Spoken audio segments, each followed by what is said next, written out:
Ladies and gentlemen, welcome back to The Truth. I'm your host, the one you love the most, Niall Hessen, back with a brand new episode here on The Truth Pack, once again with my boy AJ Ponciano. AJ, how are you doing here today? I'm doing great. How about yourself, Niall? I'm doing great as well. Today, ladies and gentlemen, we are going to be doing our week number 7 takeaways here in the NFL. Hard to believe we're already at the week 7 point, or actually the conclusion of the week 7 point. We are basically halfway through the NFL season. I feel like I'm going to say this every week, and I continue to say it every year. It feels like the NFL offseason takes forever, and the NFL regular season goes by in a blink of an eye. So, very disappointed to say the least, but we do have football, so that's obviously something to be excited about. And today, as mentioned, we're going to recap everything in week 7, particularly for a fantasy football focus.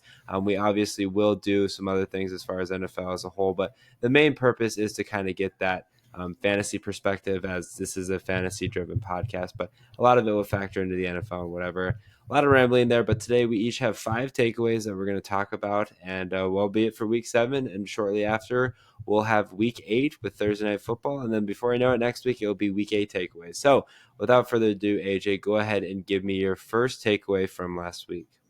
That Drake May looked like a capable quarterback. I get it was his second start, and yes, the score looks a little bit more lopsided, being 32 to 16. Jaguars did score a touchdown at the very end of that game, just like a garbage time touchdown. But Drake May had a chance to go down the field and tie the game potentially. There, they had lined up for the final drive under 2 minutes, I believe it was. He looked like he did get all the way up to that point. He took a really bad sack, I believe, on third down or second down that pushed him back an extra 10 yards. I believe they pushed him back within their own 20. So it wasn't great there, but outside of that one rookie mistake, 276 yards, 2 touchdowns, no receptions, 2 rush attempts for 18 yards. I mean, am I over the moon on Drake May? Is he going to be the rookie of the year? I don't think so. I think that goes to Jane Daniels, but this is a step forward for the Patriots. The Patriots need to find some type of answer at quarterback, and Drake May looked like he has that answer. Now, I don't expect him to do this every single week, still a rookie and all that, but again, they needed a step forward. They need some positivity out of somewhere out of that lineup, and Drake May showed him that he is potentially going to be that cornerstone, that face of the franchise. So for me, my first takeaway from last week, honestly, is the Steelers quarterback situation.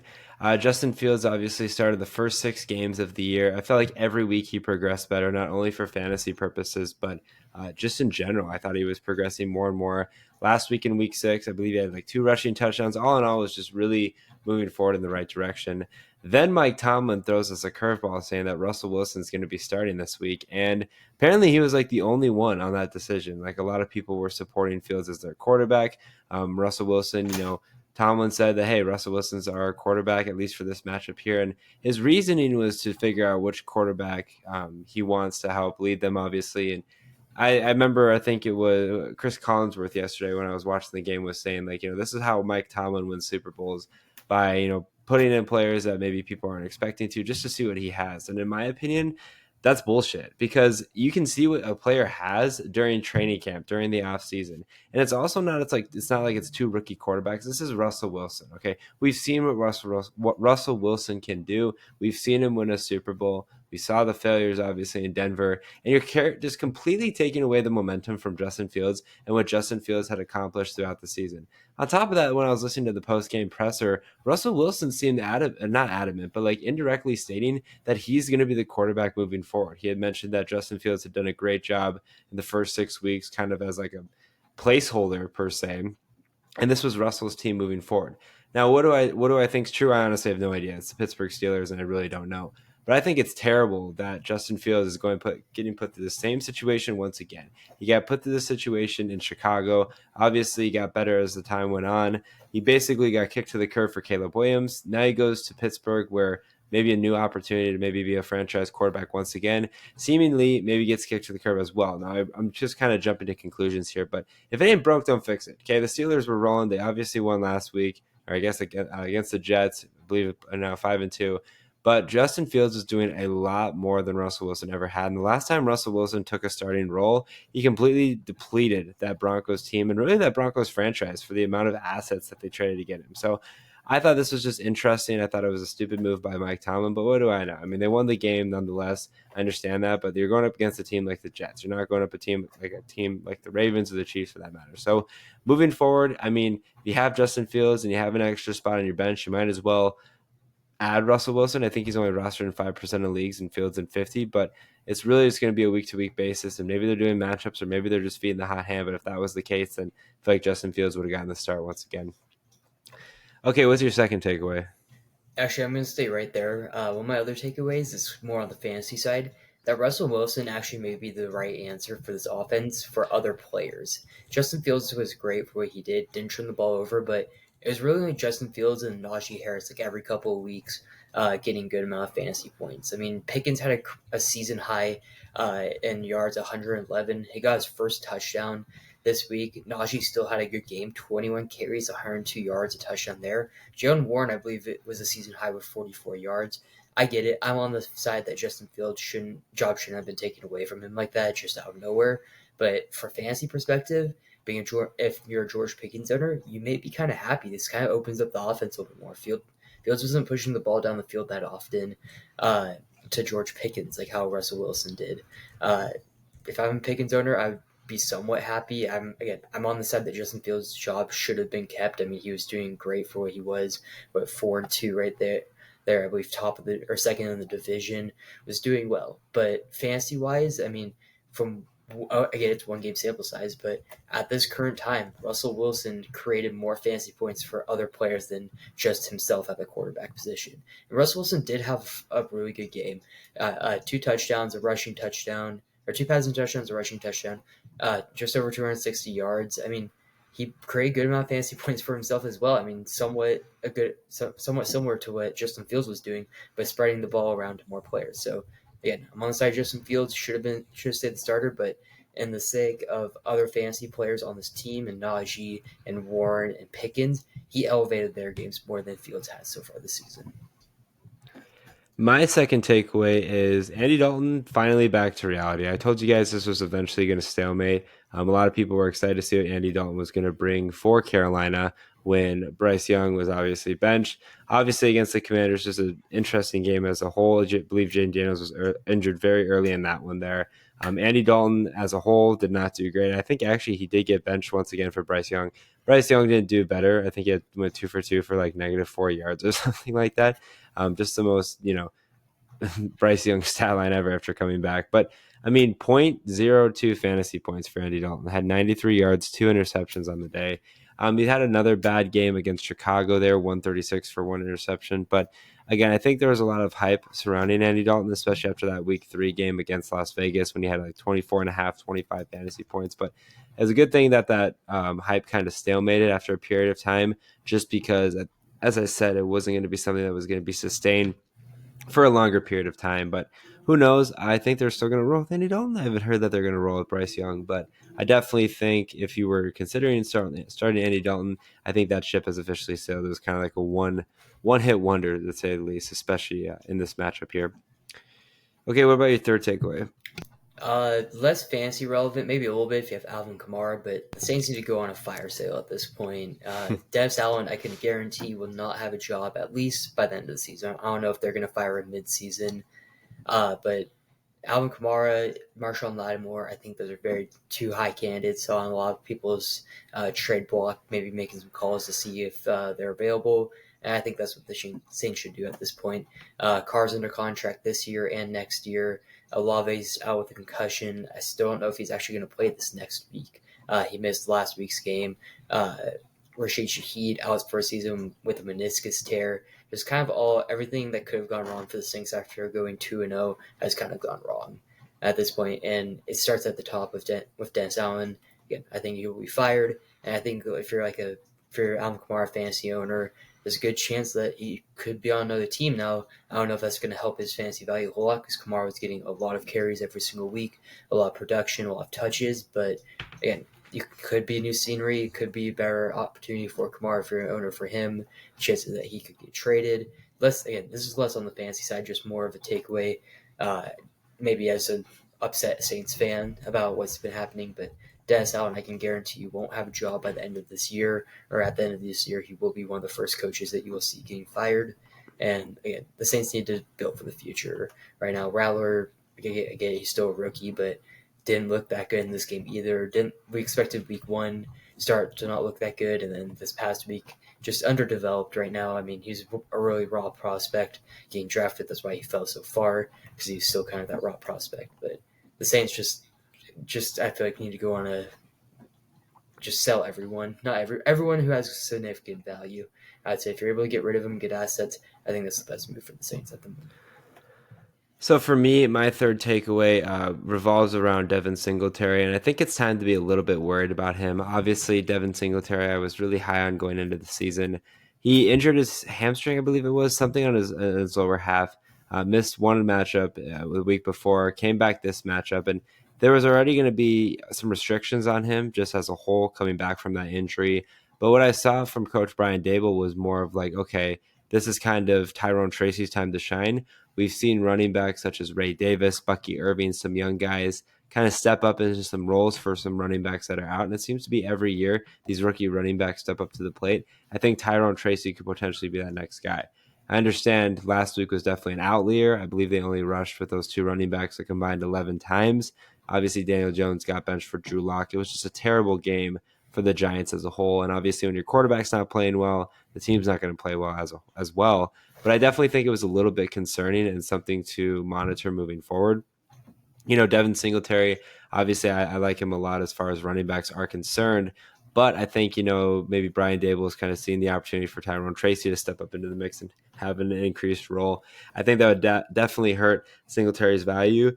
If he has a complimentary role, it won't necessarily be significant. But I think the biggest thing was coming back from injury. Obviously, had a bad week. And I think maybe this is a trend of bad weeks to come, which is unfortunate to say, but could be reality, especially in today's NFL. Okay, your fourth takeaway. Patrick Mahomes may be one of the biggest frauds for fantasy value. He's being drafted as a top three quarterback, and he is not giving you any type of production like that. Last year and this year, it really hasn't changed in the last 22 games. Last year, 27 touchdowns, 14 receptions, just over 4,100 yards, almost 4,200 yards. So far this year, 6 touchdowns to 8 interceptions, almost 1,400 yards. Doesn't really give you much rushing upside. I still understand when he's being drafted as a top three quarterback. I get it. He's going to be a top five quarterback by the end of the year, but that's just as a quarterback. I'm not talking about quarterback for fantasy value. Mahomes is honestly being outperformed by a lot of different quarterbacks, a lot of guys that we weren't expecting to outperform Patrick Mahomes so far this year. I mean, Baker Mayfield was one of the late round quarterbacks. He's been I think he's still a top 10 scoring quarterback in this league. He's over Mahomes. Just Mahomes, this is the way I always explain it. Mahomes is a top five, top three, if not the best quarterback in the NFL. Just he is not a top quarterback for fantasy football. He is great. He wins. He's 6-0. But in being 6-0, he has more interceptions than touchdowns. He's, I want to say, bottom 15 in passing yards, or bottom 10 in passing yards. He is not a fantasy quarterback, mainly because he doesn't give you the rushing upside. It's like a Josh Allen, a Jane Daniels, Lamar Jackson, Jalen Hurts. That's huge in fantasy, and he doesn't give you really much of that. And right now, he's not proving that he's able to really make it up with the arm.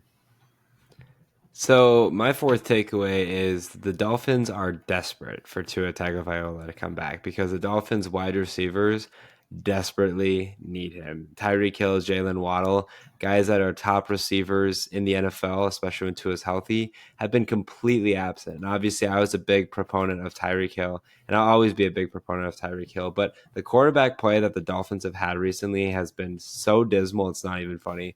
Tyreek Hill and Jalen Waddle had one reception each last week. Jalen Waddle is like the 63rd receiver, and this isn't because he's missed time with injuries. He's just not gotten the football. Tyreek Hill, same thing. He's like the 42nd best wide receiver. I mean, this is ridiculous. And I understand Tua obviously dealing with some concussion stuff and all that stuff. I'm not blaming Tua whatsoever, but it's at the end of the day, you have to find a quarterback that's able to get the ball to these receivers. I mean, good quarterbacks find ways to throw their ball to their best option. Maybe that's why players like Mahomes haven't had success this year in fantasy, because they're not throwing the ball to Kelsey.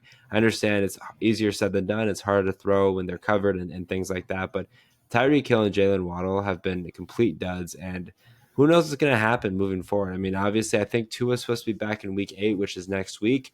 But there's no guarantee that, obviously he's very concussion prone. He could injure himself again. He couldn't be the same. I mean, there's a lot of things that could go wrong here, but they were reluctant to shop a quarterback. I don't know why. They were confident in the guys they had, and they made a terrible decision because obviously it hurt their value, but it's hurting the Dolphins as a whole, and the Dolphins are basically seeming like out of the playoffs by this point. So they are desperate for Tua back, and I believe it's next week, and I pray to God it's next week because Tyreek Hill is dragging me down in 2 leagues, and I'm pretty upset about that. All right, your final takeaway. That Brock Bowers is this year's Puka Nacua for the tight end position. Puka came out of nowhere and had the best fantasy season, the best season as a rookie wide receiver. And I'm not saying Brock Bowers will have that, but right now I believe he is the number one scoring tight end in PPR leagues for fantasy. He has 47 receptions on 60 targets, which is pretty insane. I was not expecting him to come in with that, having 477 yards. He does only have one touchdown, so that is kind of tanking a little bit of his value, but he's getting targets. He's getting fed the ball. Last week had 10 receptions on 14 targets, 93 yards. One of the big things I love to see is his last 3 games, 12, 10, and 14 on the targets. Receptions 8, 9, and 10, all having over 70 yards. 2 of those games being over 90 yards. I think Brock Bowers is finally getting integrated into his offense. Minshew, O'Connell, whoever is that quarterback. Right now it's mainly been Minshew because O'Connell, and it'll probably be Minshew next week because O'Connell did get injured in that last game. I mean, they are finding ways to get him the ball. It seems like every time I look at Raiders drive, it's at least 1 to 2 targets, or sorry, 2 to 3 targets with 1 to 2 catches for about 10 yards is what he's averaging right now. I mean, he is one of those tight ends that you could have gone with one of your last picks.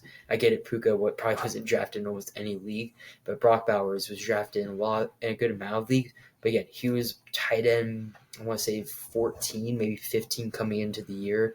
A lot of question marks around rookie tight ends, mainly because of the little success that rookie tight ends, except for Sam Laporta 2 years ago, coming into the season. A lot of people have been backing away from those rookie tight ends, and he has exploded on the scene. I don't expect targets to really go away, especially with Devontae Adams now being traded this past week. At Bowers' stock, I mean, is sky high. He's the number one tight end in PPR leagues. My final takeaway this week is I think there's going to be an increased Nick Chubb role moving forward. Obviously, Nick Chubb, good for him to come back after those devastating injuries he suffered in week 2 last year. Back in his first week last week, Jerome Ford was out. I mean, I think he had 11 carries and 1 reception. The rest of the running backs had maybe a combined 6 or 7. The biggest thing was obviously the Browns were just dealt with a terrible hand. Deshaun Watson tore his ACL. A couple guys tore their ACLs. Deshaun Watson, Brandon Ayuk, just to name a couple. So obviously a devastating injury for Deshaun Watson. Question marks at the quarterback position. DTR did not look good. Jameis looked fine.